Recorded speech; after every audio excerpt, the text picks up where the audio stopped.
গল্পটি শুনতে কানে হেডফোন ব্যবহার করবেন। আমার মা বাবার ঘরে মাঝে মধ্যেই ঘুমাতো না।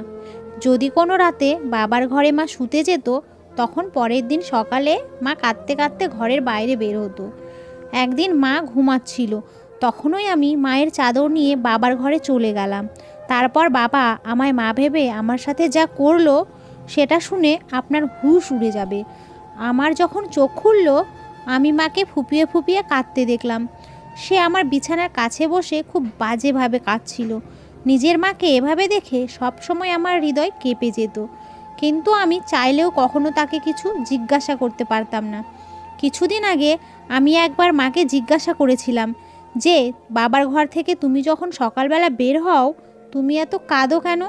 তখন মা কোনো উত্তর দেয়নি আর আমাকে বকা দিয়েছিল। মা যখনই তার ঘর থেকে বের হতো, মায়ের মুখ বড় অদ্ভুত হয়ে থাকতো। তার এলোমেলো হয়ে যাওয়া চুল আর পুরনো কাপড় একটা অদ্ভুত বাধ্যবাধকতার গল্প বলে যায় যেন। এই ঘটনা কয়েক বছর আগে থেকেই শুরু হয়েছিল, আর যত আমার জ্ঞান হচ্ছিল, আমার কাছে সব কিছু অদ্ভুত লাগতে লাগছিল। আচমকা মনে হচ্ছিল আমার ভিতরে কী যে একটা তৈরি হয়ে গিয়েছিল, যে আমার বাপ আমার মায়ের সাথে আসলে রাতভর কী করে। এই প্রশ্নটা আমাকে অস্থির করে দিয়েছিল। আমি 15 বছরের হয়ে গিয়েছিলাম, আর এখন অনেক কথা আমি ভালোভাবে বুঝতে পারি। মায়ের কাঁদতে থাকা চেহারা দেখে আমার কোনো এক বাধ্যতার নির্দেশ বলে মনে হতো। কিন্তু অদ্ভুত ঘটনা তো এটা, যখন মা ওই ঘর থেকে বের হয়, সে কাঁদতে থাকে, আর বাবা যখন ঘর থেকে বের হয়, তখন তার চেহারায় একটা অদ্ভুত হাসি থাকে। তাকে দেখে এরকম মনে হয় যেন সে একদম যুবক। বাবা কিছু না কিছু গুনগুন করে গান করতে থাকে, মনে হয় যেন সে ভীষণ খুশি। আর মায়ের অবস্থা তো এমন থাকে যে মা বাবার ঘর থেকে বেরোনোর পর দ্বিতীয়বার তার সামনে যেতেও ভয় পায়। সে তার জলখাবারটাও আমার হাত দিয়ে তার ঘরে পাঠিয়ে দেয়। নিজে সারাক্ষণ রান্নাঘরে দাঁড়িয়ে থাকে আর কান্নাকাটি করতে থাকে, আর না হলে বাথরুমে নিজেকে বন্ধ করে নেয়। মায়ের অবস্থা দেখে দেখে আমার ভীষণ মায়া হয়। আমি ক্লাস 10-এ পড়তাম, আর জলখাবার দেওয়ার পর নিজের স্কুলের জন্য ঘর থেকে বেরিয়ে যেতাম। কিন্তু পুরো সময় আমার মাথার মধ্যে মায়ের চিন্তা ঘুরতে থাকতো। আমি কখনো কখনো সকালবেলা বাবাকে চিন্তায় থাকতে দেখিনি। তাকে আমি সব সময় সকালবেলা খুশি মনে জলখাবার খেতে দেখতাম, আর তার মুখ দেখে মনে হতো সে ভীষণ খুশি। যখন কিনা মাকে দেখে মনে হতো যে যে কোনো মুহূর্তে মায়ের কোনো কিছু হয়ে যেতে পারে। মাঝে মধ্যে আমি জলখাবার বানানোর সময় মাকে কাঁপতেও দেখতাম। আমার মন চাইতো যে আমি মাকে জিজ্ঞাসা করি যে, বাবা রাতের বেলা এরকম করে কেন, যে তোমার অবস্থা এইরকম করে দেয়। কিন্তু বাবার নাম করলে মায়ের চেহারায় ভয় দেখতে পেতাম। মা অবশ্য প্রত্যেক রাতে বাবার ঘরে ঘুমাতে যেত না, বরং সে আমার সাথেই ঘুমাতো। কখনো কখনো তাকে বাবা জোর করে নিজের ঘরে নিয়ে যেত, আর মা বারণ করতো, কিন্তু বাবা তার কথা শুনতো না। বাবার আওয়াজে ভালোবাসার এমন মিষ্টতা থাকতো যে যেই দেখতো সে অবাক হয়ে যেত। কিন্তু আমি খুব ভালো করে জানতাম বাবা মাকে নিজের সাথে নিজের করতো, আর যে কোনো সন্তানের কাছে তার মাকে কাঁদতে বা কষ্ট পেতে দেখা ভীষণ মুশকিল হয়ে দাঁড়ায়। আর আমার ক্ষেত্রেও এই একই ঘটনা ঘটছিল। না আমার পড়াতে মন লাগতো, আমার হৃদয় চাইতো যে আমি ঘরে নিয়ে গিয়ে নিশ্চিতভাবে খুব বাজে কিছু মনোযোগ দিতে পারতাম না, আর না আমার ঘরে কোনোভাবে আমার মাকে বাবার ঘরে যেন না যেতে দিই। কিন্তু আমি কোনো রকমভাবে বাবাকে না করতে পারতাম না। বাবা তো আমার সামনে মায়ের সাথে খুব ভালোবেসে ব্যবহার করতো। ঘরের পরিবেশ আমাকে এমনভাবে বিরক্ত করে দিয়েছিল যে আমি হাফ ইয়ারলি পরীক্ষায় খুব বাজেভাবে ফেল করে গেলাম। আমি মা বাবাকে রেজাল্ট বলিনি, কিন্তু আমার বন্ধু অবাক হয়েছিল, কেননা আমি পড়াশোনায় ভীষণ ভালো ছিলাম। সে বারবার আমাকে জিজ্ঞাসা করতে লাগলো যে আমার হুঁশ কোন দিকে থাকে। আমি তাকে আমার মা আর বাবার ব্যাপারে বলে দিয়েছিলাম। তোমার বাবা ইংরেজি সিনেমা দেখে না তো? সালোনি হঠাৎ করে প্রশ্ন করলো। আমি হকচকিয়ে তার দিকে দেখতে লাগলাম। এবার আবার কী উদ্দেশ্যে সে অদ্ভুত নজরে আমাকে দেখতে লাগলো, যেটা আমি বুঝতে পারলাম না। সে কথাটা বদলে দিল। আমি যখন বাড়ি ফিরলাম, মায়ের খুড়তুতো ভাই আরজন কাকু বসেছিলেন। উনি দুপুরবেলা আমাদের ঘরে আসতেন। মায়ের ছোটোবেলা থেকেই তার সাথে ভালো বন্ধুত্ব ছিল। মা বলতো যে তারা দুজনে ছোটোবেলায় একসাথে থাকতো। এরপর আরজন কাকু দুবাই চলে গেল, আর মায়ের বিয়ে বাবার সাথে হয়ে যায়, আর আমি তাদের একমাত্র মেয়ে ছিলাম। কয়েক বছর আগেও বোধ হয় সব কিছু ঠিক ছিল। আমি নাকি নিজেই ছোট ছিলাম আর অবুঝ ছিলাম, কিন্তু কয়েক বছর ধরে আমার মায়ের অবস্থা খুব ভালোভাবে আমি বুঝতে শুরু করি। আমি জেনে গিয়েছিলাম যে আমার বাবা ভালো লোক ছিল না, আর সেটাই আমার মায়ের কষ্টের কারণ। আর এই ব্যাপারটা আমার মনে নিজের বাবার জন্য শত্রুতা উৎপন্ন করেছিল। আরজন কাকুর সাথে আমার মায়ের খুব ভালো বন্ধুত্ব ছিল। উনি কয়েক বছর আগেই ভারতে ফেরত আসেন আর মায়ের সাথে দেখা করতে মাঝে মধ্যে আসতেন, কিন্তু তার আসা মায়ের ঠিক পছন্দ ছিল না। আরজন কাকু যাবার পর মা মাঝে মধ্যেই আমায় বলতো যে, তোমার বাবা যদি জানতে পারে যে আরিয়ান মাঝে মধ্যেই দেখা করতে আসে তাহলে খুব খারাপ হবে। আমি মাকে সান্ত্বনা দিতাম যে বাবা কি করে জানবে, বাবা তো সকালবেলা কাজে চলে যায় আর রাতের বেলাতেই বাড়ি ফিরে। আমার তো আরজন কাকুকে খুব ভালো লাগতো, সে সবসময় আসতো আর মায়ের মুড ভালো করে চলে যেত। বাবার রোজগার এত কম ছিল যে সংসার চালানো মুশকিল হয়ে গিয়েছিল। মা না জানি কিভাবে বাবার মতো ভয়ঙ্কর লোকের সাথে জীবন কাটিয়ে দিল। রাতের বেলা আমি নিজের আর মায়ের বিছানা পাতলাম আর মায়ের সাথে চোখ বন্ধ করে শুয়ে পড়লাম। কিছুক্ষণের মধ্যে মা আমার ঘরে আসলো। মা আমার সাথে ঘুমোবে বলেই আমার পাশে শুয়েছিল। বাবা তাকে নিজের সাথে যেতে বলায় মা আস্তে করে কথা বলে বারণ করে দিল। আমি নিজের চোখ খুলিনি। আমি শুনতে চাইছিলাম যে বাবা মাকে কি বলে। চলো না কৃতিকা, আমি তোমাকে একটুও বিরক্ত করব না, কথা দিলাম। বাবার কথা আমার কানে পৌঁছালো, যার মধ্যে ভালোবাসার নিশ্চয়তা ছিল। আমি যাব না তোমার সাথে, তুমি সব সময় আমার সাথে এরকমই করো। এটা বলে মা আরও একবার বারণ করে দিল। বলল, তোমার তো বোঝা উচিত যে আমাদের মেয়ে বড় হয়েছে, সে এখন প্রশ্ন করতে শিখেছে, কিন্তু তোমার এই ব্যাপারটায় কিছুই যায় আসে না। মা আস্তে করে বাবাকে এই উত্তরটা দিল। বাবা জোর করে মায়ের হাত ধরে মাকে বিছানা থেকে তুলে তার সাথে নিয়ে গেল। আমার ভেতরে অদ্ভুত অস্থিরতা কাজ করছিল। বাবা না জানি মায়ের সাথে কি করতো, আর সালনের ইংরেজি সিনেমার সেই কথাটা আমার মাথার মধ্যে আটকে গিয়েছিল। 2 ঘন্টা হয়ে গিয়েছিল, কিন্তু মা ফেরত আসলো না। আমি জলখাবার জন্য রান্নাঘরে গিয়েছিলাম। মা কিছুক্ষণ পরেই আমার পেছনে চলে আসলো। আমি একটা গভীর দৃষ্টিতে মায়ের দিকে তাকিয়ে রইলাম। দেখলাম মায়ের চুল এলোমেলো হয়ে গিয়েছিল। যেই ঘটনাটা আমাকে চমকে দিল সেটা হলো মায়ের কামিজের ফেটে যাওয়া হাতা। মা বুঝে গিয়েছিল আমার ওভাবে মায়ের দিকে তাকানোর কারণ, তাই সে তাড়াতাড়ি নিজের ওড়না দিয়ে হাতটা ঢেকে নিল। আমার সামনেই মা সকালবেলা ভালোভাবে জামা কাপড় পরেছিল, কিন্তু তারপর হঠাৎ মায়ের জামার হাতাটা ফেটে গেল কী করে। মা আমাকে জিজ্ঞাসা করেছিল যে আমি এত রাতে কেন জেগে আছি। আমি মিথ্যা বাহানা বলে দিলাম যে আমি জল খেতে এসেছি। মা আবার আমার সাথে আমার ঘরে চলে আসলো। আমি ঘুমানোর জন্য চোখ বন্ধ করেছিলাম, কিন্তু আমার কানে মায়ের ফুপিয়ে ফুপিয়ে কান্নার শব্দ আসতে লাগলো। আমার হৃদয় চাইছিল যে আমি উঠে নিজের মাকে আমার মনের মধ্যে আসা সমস্ত প্রশ্ন জিজ্ঞাসা করি, কিন্তু আমি আমার জায়গায় চুপচাপ পড়ে রইলাম। পরের দিন বাবা সকাল সকাল এমনভাবে তৈরি হয়ে নিজের ঘর থেকে বের হলো যেন কোনো যুবক ছেলে। বাবার রোজগার অনেক কম ছিল, কিন্তু বাবা সব সময় খুশি থাকতো, হাসতে থাকতো। কাজের জন্য সে এমনভাবে তৈরি হয়ে যেত যেন কোনো বড়লোক শেঠ। আমি আমার বাবার দিকে আর চোখে তাকালাম, যার প্রতি আজও আমি ঘৃণা অনুভব করি। বাবার সামনে জলখাবার রেখে আমি স্কুলে চলে গেলাম। সারাদিন স্কুলে বসে আমার মাথার মধ্যে মায়ের ফেটে যাওয়া সালোয়ার কামিজের হাতের কথা মনে পড়ছিল। স্কুল থেকে যখন ফেরত আসলাম আমি আরিয়ান কাকুকে দেখতে পেলাম। আমাকে দেখতে পেয়ে উনি আমাকে নিজের গাড়ির মধ্যে বসিয়ে দিলেন। আমি কিছু না ভেবেই তার গাড়ির মধ্যে বসে পড়লাম। আরিয়ান কাকু বলতে লাগলেন, আমাকে বলো তোমার কি কি অসুবিধা হচ্ছে, তুমি কি ভাবতে ভাবতে নিজের মধ্যে হারিয়ে যাও। আমি এত আবেগী হয়ে গিয়েছিলাম যে আমি আরিয়ান আঙ্কেলকে সমস্ত কিছু বলে দিলাম। আমার কথা শুনে কাকু বলতে লাগলো, তোমার বোঝার ক্ষমতা আছে যে আমার বাবা ভালো নয়। তুমি নিজের মাকে নিজের বাবার হাত থেকে স্বাধীনতা কেন ফিরিয়ে দিচ্ছ না? কতদিন পর্যন্ত তোমরা দুজনে তার অত্যাচার সহ্য করতে থাকবে আর অত্যাচারে পিষতে থাকবে? আরিয়ান কাকু ভীষণ ভালোভাবে আমাকে উপদেশ দিতে লাগলেন, যেটা শুনে আমার হুঁশ উড়ে গেল। কিন্তু আমি তো বাবাকে ছাড়ার কথা কখনো ভাবতেই পারি না। বাবা আমার সাথে কখনো বেশি উঁচু গলায় কথা পর্যন্ত বলেনি, তাহলে আমি বাবাকে অত্যাচারী কিভাবে বলতে পারি? আমি তো এটাও জানতাম না যে বন্ধ দরজার ভিতরে মা আর বাবার মধ্যে কী চলে। আমি চিন্তার সমুদ্রে ডুবে গেলাম। অনেক অনেক ভাবার পরও আমি এমন কিছু বাবার মধ্যে পেলাম না যে যার জন্য আমি তাকে অত্যাচারী ভাবতে পারি। কিন্তু আমার মায়ের যন্ত্রণা আর চোখের জল বাবাকে অত্যাচারী প্রমাণ করতে পারে। আরিয়ান কাকু আমাকে স্কুল থেকে ঘরে নিয়ে আসলেন। মা আমাদের দুজনকে দেখে খুশি হয়ে গেল। আমাদের জন্য তাড়াতাড়ি খাবার নিয়ে আসলো। আমি অনেক ক্লান্ত হয়ে গিয়েছিলাম, এই জন্য শোবার জন্য নিজের ঘরে চলে গেলাম। আরিয়ান কাকু মায়ের কাছে বসে রইলেন, কিন্তু আমার ঘুম পাচ্ছিল না।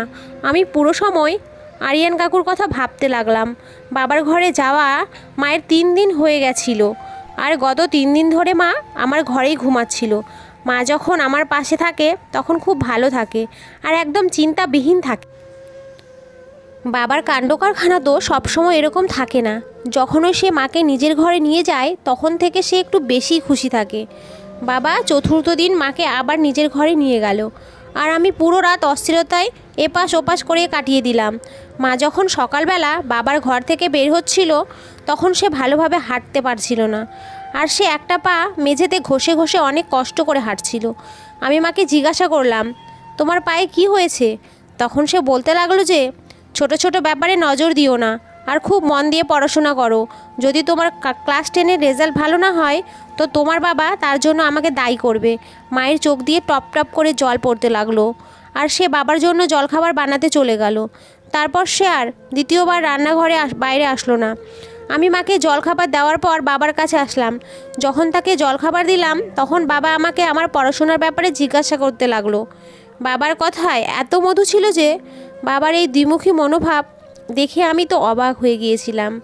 বাবা কখনোই শক্ত মেজাজের বা অত্যাচারী বলে মনে হতো না, অথচ মায়ের অবস্থা চিৎকার করে করে বাবার অত্যাচারের কথা শোনাতে চাইতো।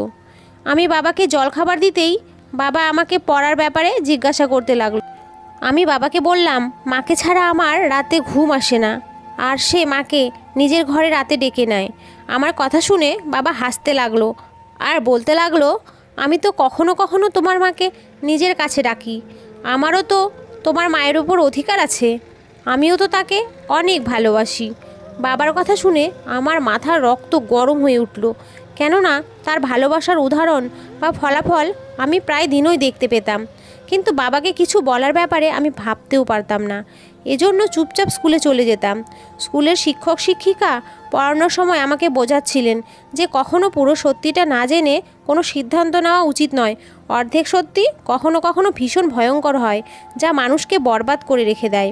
আর শিক্ষকের কথা আমার মাথার একটা জানালা খুলে দিল, যেন আর একটা জানালা খুলে দিল। আমি ঠিক করে নিয়েছিলাম যে এবার বাবার পুরো সত্যটা আমি জেনে ছাড়বো, আর তারপর মাকে বাবার থেকে স্বাধীনতা দেওয়াবো। আরিয়ান আঙ্কেল আমাকে কথা দিয়েছিলেন যে সে সব সময় আমাকে সাহায্য করার জন্য তৈরি। আমার মা একদম আমার মতোই ছিল। আমি 15 বছর বয়সী ছিলাম, কিন্তু আমি দেখতে শুনতে ছিলাম একদম আমার মায়ের মতোই। পরের দিন রাতে আমি নিজে মাকে ঘুমের ওষুধ খাইয়ে ঘুম পাড়িয়ে দিলাম, আর নিজে আমার মায়ের চাদর মাথায় দিয়ে বাবার ঘরে চলে গেলাম। বাবার ঘরে একটা ছোট্ট বাল্ব জ্বলছিল। বাবা অন্ধকারের কারণে আমাকে মা ভেবে নিয়েছিল। আমার সৌভাগ্য এটাই যে কৃতিকা আজ নিজে হেঁটে আমার ঘরে এসেছে। বাবা অনেক খুশি হয়েছিল, আর খুশি হয়ে আমার কাছে আসলো, আমার কাঁধ ধরে ঠিক নিজের সামনে বসিয়ে দিল। বাবার সামনে বসে আমার তো হাত পা কাঁপছিল যে তারপরে মার সাথে ঠিক কী হতে চলেছে। কিন্তু আজকে আমি পুরো সত্যিটা জানতে চাইছিলাম। কৃতিকা, তুমি দূরে যেতে চাইছো, তাই আমাকে জোর জবরদস্তি তোমাকে নিজের ঘরে রাখতে হয়। আমারও তো তোমার উপর কিছু অধিকার আছে। আমি মানছি যে আমাদের মেয়ে যুবতী হচ্ছে, কিন্তু সে এতটাও ছোট না যে এটা বুঝবে না যে বাবা আর মা এক ঘরে থাকতে পারে। তুমি সারাদিন কাজ করে ক্লান্ত হয়ে যাও, চলো এবার আরাম করে শুয়ে পড়ো। আমি তোমাকে নিজের কাছে দেখে ভীষণ খুশি হয়ে যাই। অন্ধকারের কারণে বাবা আমার চেহারা দেখতে পেল না, আর বাবা নিজে আমাকে তার বিছানায় শুইয়ে দিল। সে অনেক আস্তে আস্তে আমার কাছে এসে কানের কাছে বলতে লাগলো, সে বলছিল যে সে তার রোজগারের কিছু অংশ আমার জন্য জমা করছে যাতে সে আমার বিয়ে দিতে পারে। এরপর বাবা যা কিছু বলতে লাগলো আমি জানি আর্জেন আরও একবার আমাদের ঘরের রাস্তা দেখে নিয়েছে। কিন্তু কৃতিকা, আমি তোমায় বলে দিই যে ওই মানুষটা ঠিক নয়, আর তার উদ্দেশ্য ভালো নয়। আগেও একবার সে আমাকে বরবাদ করার চেষ্টা করেছিল, আর এখন তো আমাদের ঘরে যুবতী মেয়ে রয়েছে, আর সেজন্য তুমি সাবধানতা অবলম্বন করতে ভুলবে না। বাবা এখনও পর্যন্ত জানতো না যে আমি মা নয়, বরং তার মেয়ে। বাবা অনেক আস্তে আস্তে করে আমার মাথায় হাত বোলাতে লাগলো, আর কিছুক্ষণ পরে বাবা ঘুমিয়ে গেল। অনেকক্ষণ পর্যন্ত আমি দম বন্ধ করা অবস্থায় বাবার পাশে শুয়ে রইলাম, কিন্তু বাবা তো অনেক গভীর ঘুমে চলে গিয়েছিল। তাই আমি চুপচাপ সেখান থেকে উঠে ঘরের বাইরে বেরিয়ে এলাম। বাবা তো এরকম কিছুই করলো না যেটা আমি বুঝতে পারতাম, এদিকে আরজেন আঙ্কেল এবং আমার মাকে নিয়ে অনেকগুলো প্রশ্ন আমার মনের মধ্যে উঠতে লাগলো।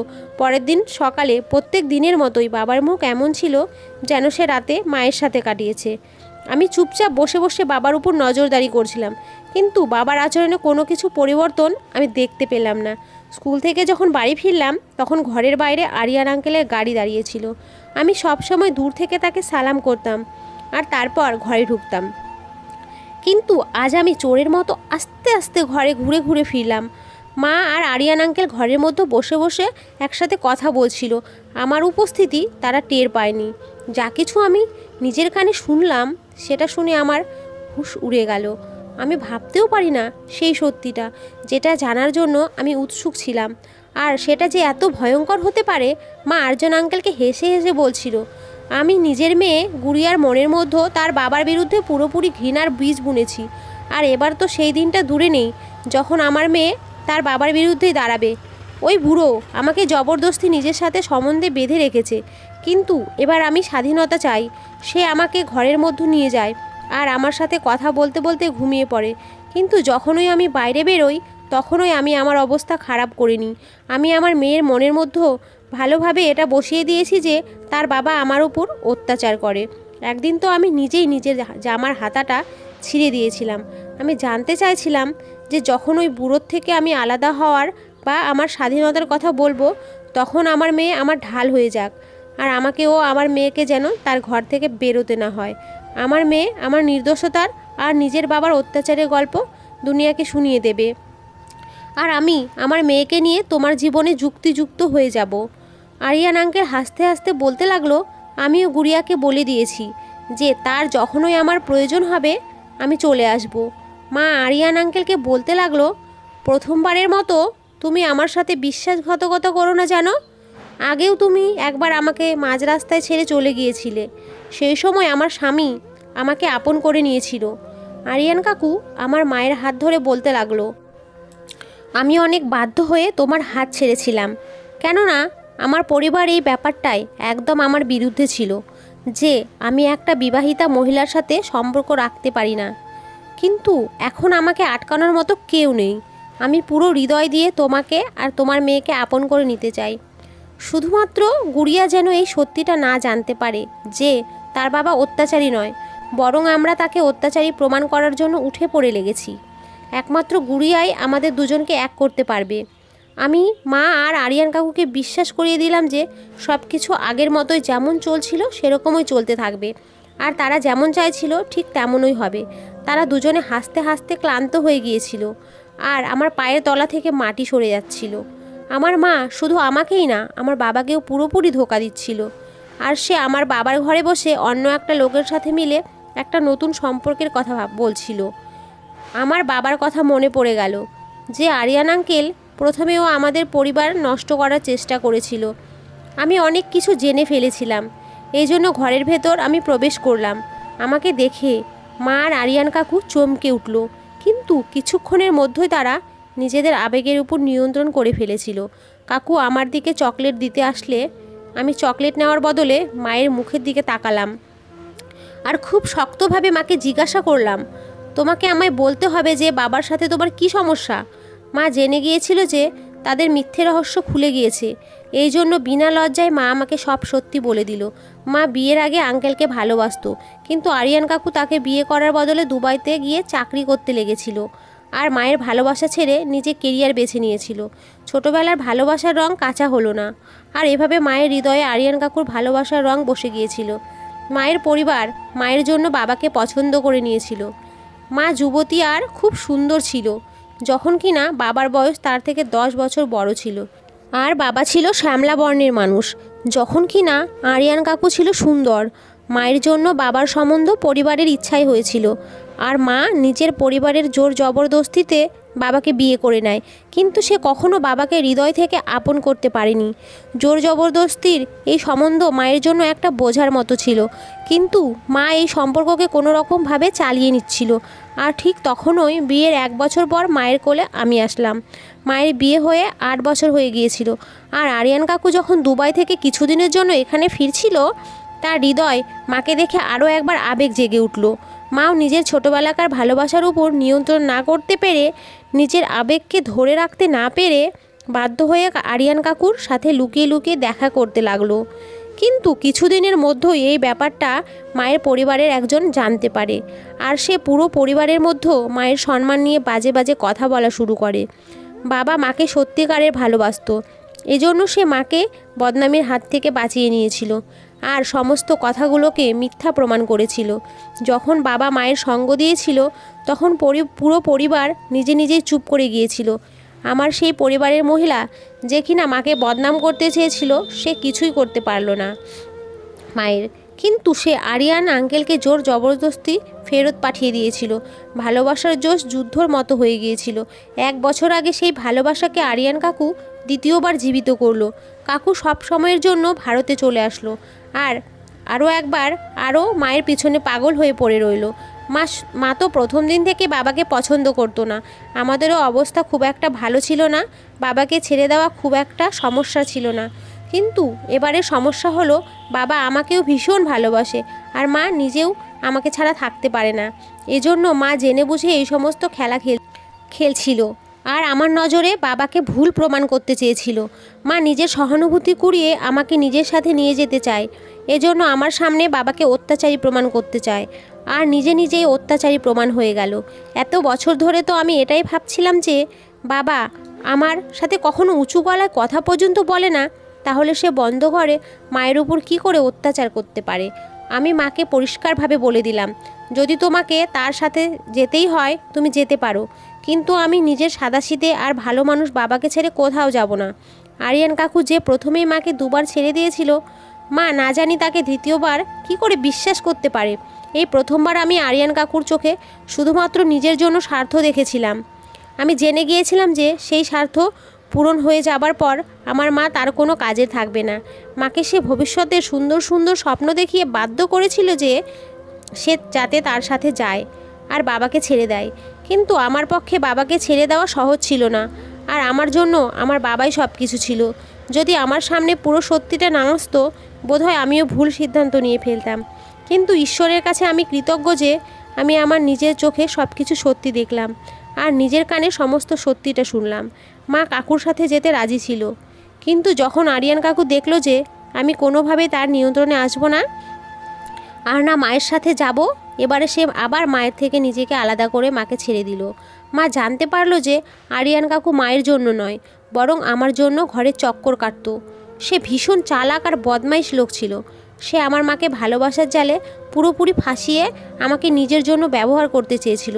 মা যখন এই ব্যাপারটা অনুভব করলো যে সে আবেগের বশে কত বড় নিজের লোকসান করতে চলেছিল, যদি মা আর আমি তার সাথে চলে যেতাম তাহলে আমার ইজ্জত সে এভাবেই নষ্ট করতো, যেভাবে আমার পরিবারের সেই মহিলা আমার মায়ের ইজ্জত নষ্ট করার চেষ্টা করেছিল। না জানি কোন ভালো কাজ আমরা মা আর মেয়ে মিলে করেছিলাম যে আমার আরিয়ান কাকুর জাল থেকে বেরিয়ে আসতে পেরেছিলাম। রাতে যখন বাবার ঘরে আসলো, মা নিজের বাবার জন্য জলখাবার বানালো আর নিজেই বিছানা বাবার ঘরে করলো। বাবার খুশি দেখার মতো ছিল। বাবা সত্যিই মাকে ভীষণ ভালোবাসতো, আর এটা তার ভালোবাসায় তো ছিল যে সে মায়ের ভুলগুলো আজ পর্যন্ত অদেখা করে যাচ্ছিল। এত বছরে এই প্রথমবার মা নিজের ভুল বুঝতে পারলো আর সে বাবাকে নিজের হৃদয় থেকে আপন করে নিল। পরের দিন সকালে বাবা আর মা হাসতে হাসতে ঘর থেকে বের হচ্ছিল, আর আমার মনে একটা ঠান্ডা ভাব আমি অনুভব করছিলাম। কখনো কখনো আমরা ভালোবাসার নামে এমন ধোঁকা খাই যে কারোকে মুখ দেখানোর পর্যন্ত অবস্থায় থাকি না। আসল ভালোবাসা তো বিয়ের পরে শুরু হয়, যেখানে মানুষ একে অপরের ঢাল হয়ে একে অপরকে আড়াল করে। ধন্যবাদ বন্ধুরা।